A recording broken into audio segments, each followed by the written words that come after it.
News पहुंचाएगा हर खबर आप तक। हूं आपका मेज़बान असलम खान और आप देख रहे हैं CNBC। आज हमारे साथ वो पर्सनालिटी मौजूद हैं जिनकी हमेशा आप अखबारों में, टीवी में गुफ्तगू सुनते हैं और हमेशा दमंग अंदाज से बात करते हैं, खुलकर बात करते हैं। इलियास मेमन साहब मेरे साथ मौजूद हैं। आइए पूछता हूँ क्या कहेंगे आज इसके हवाले से जो यहाँ पे 3 रोज़ा प्रोग्राम मुनक्किद किया गया, क्या कहेंगे? अस्सलाम वालेकुम। वालेकुम सलाम। लेकिन क्या कहेंगे, आज यहाँ पे 3 दिन हो चुके हैं, आज आखिरी दिन है, तो क्या पैगाम देंगे? देखिए पैगाम देंगे तो ये तो माई कराची हमेशा सिराज भाई के वक्त से ही लग रही है और माशाल्लाह इतने साल हो गए और इसमें इदरीस की भी बड़ी मेहनत है, सिराज भाई की बड़ी मेहनत, चैम्बर की इसमें बहुत बड़ा काबिज है। अच्छी चीज़ है, अवेयरनेस लोगों को मिलता है, लोगों को तफरी मिलती है, लोग ख़रीदारी करने आते हैं और चीज़ें सस्ती भी मिलती है, सब कुछ। हमारा भी अलमुस्त सुबह वेलफेयर सोसाइटी का कैंप लगा हुआ है, मेडिकल कैंप लगा हुआ है। मतलब मैंने इस पर खुशी बात, तमाम लोग आज के बाद तफरी का दौर तो है ही नहीं, यही लोग घूम लेते, लोग खाना खा लेते, ये तो अच्छी चीज़ है, होना चाहिए, हर साल लगती है और हर साल कामयाब है।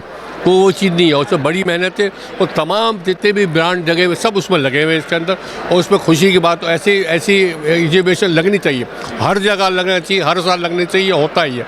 मैं तमाम का शुक्रिया अदा करता हूँ, तमाम जितने भी आए, हमारे चैम्बर वाले जुबैर भाई हैं, जावेद बिलवानी साहब है, इदरीस मेमन है, जो भी लोग हैं उनका शुक्रिया करता हूँ और बड़ा अच्छा इंतज़ाम है।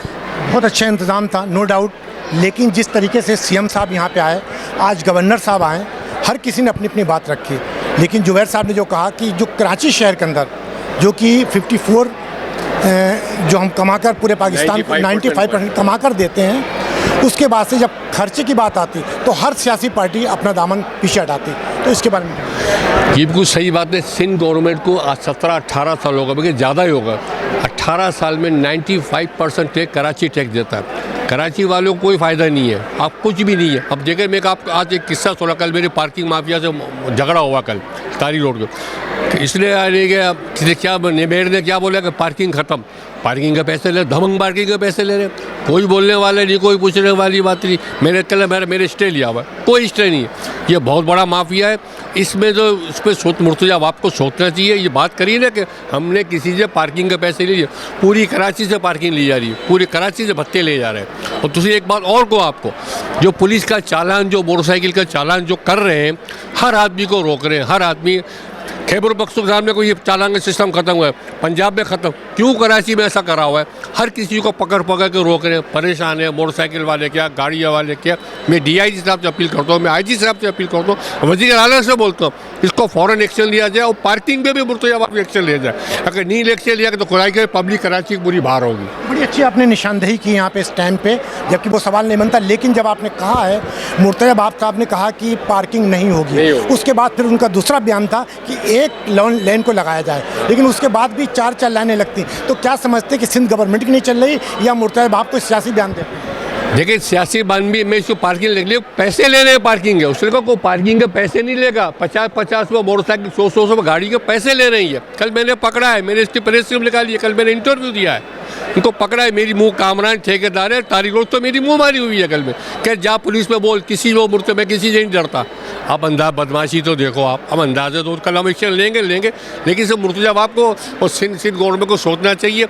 ये मुंह से खाली निकालते हैं, ये खुद रिश्वत ले, खुद खांचे ले, तो दूसरों को क्या संभालेंगे? ये आप ये हकीकत समझते हैं कि मुर्तज़ा बाप साहब जो पार्किंग के पैसे हैं वो उनकी जेबों में जा रहे हैं? ऐसा है? मैं नहीं कह सकता पैसे जाते हैं, लेकिन ये ठेकेदार कहते हैं हमको पैसे देते हैं, हमने स्टे लिया, हम इस चीज़ को मानते नहीं है। ये मुर्तज़ा बाप आकर आपके इंटरव्यू सुन ले, ये मेरा बयान सुनते, मुर्तज़ा बाप जवाब दे ये हक़ाइक़ क्या है। मैं तो मुर्तज़ा बाप को लेटर भी लिख दिया, मैं सब कुछ लिख दिया, इनको जवाब देना पड़ेगा इस चीज़ को। ये क्योंकि मुर्तज़ा जब बयान देते हैं उसके बाद क्या उन्हें कराची शहर में वो खुद भी निकलते हैं, क्या उन्हें पता नहीं कि जगह जगह हर जगह पार्किंग माफिया बैठी हुई इतनी ताकतवर है कि वो आम लोगों से गिरबान पकड़ते हैं, उनसे लड़ाइयाँ भी लड़ते हैं? भाई ये भत्ता को पार्किंग माफिया, ये भत्ता खोर है, इनकी सरबराही है, इनके पीछे कोई है, इसके बगैर कर ही नहीं सकते। ये कहते कराची बहुत अच्छा है, कराची को क्या, कराची को खाक तुमने अच्छा कर दिया, तुमने 200 के कैमरा लगाए ही नहीं, अभी अरबों रुपए का तुमने कैमरों की ठोक दी, 16 रुपये तुमने अरबों में, तो 16 रुपये पैसे खा गए, सब में तो पैसा खाए, किस में?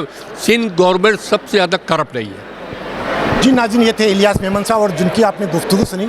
हमेशा हमने कहा कि दमंग अंदाज से बात करते हैं, खुलकर बात करते हैं। आज भी इन्होंने मुर्तज़ा बाप साहब को मतवज्जो कराया कि जिस तरीके से आपने बयान दिया था कि पार्किंग माफिया कोई पैसे नहीं लेगी और ना ही इस तरीके से पार्किंग माफिया बदमाशी करेगी, लेकिन इनका कहना है कि आज भी उसी तरीके से बदमाशी कर रही है जिस तरीके से पहले। तो कुछ ना कुछ तो है, इसका फैसला करना आपका काम है। इंशाल्लाह कल किसी और नए मौजू नए मेहमान के साथ आपसे मुलाकात होगी। जब तक के अल्लाह हाफिज़। पाकिस्तान जिंदाबाद। इस वीडियो को लाइक करें, हमारे चैनल को सब्सक्राइब कर बेल आइकन जरूर प्रेस करें हमारी न्यू वीडियो सबसे पहले देखने के लिए।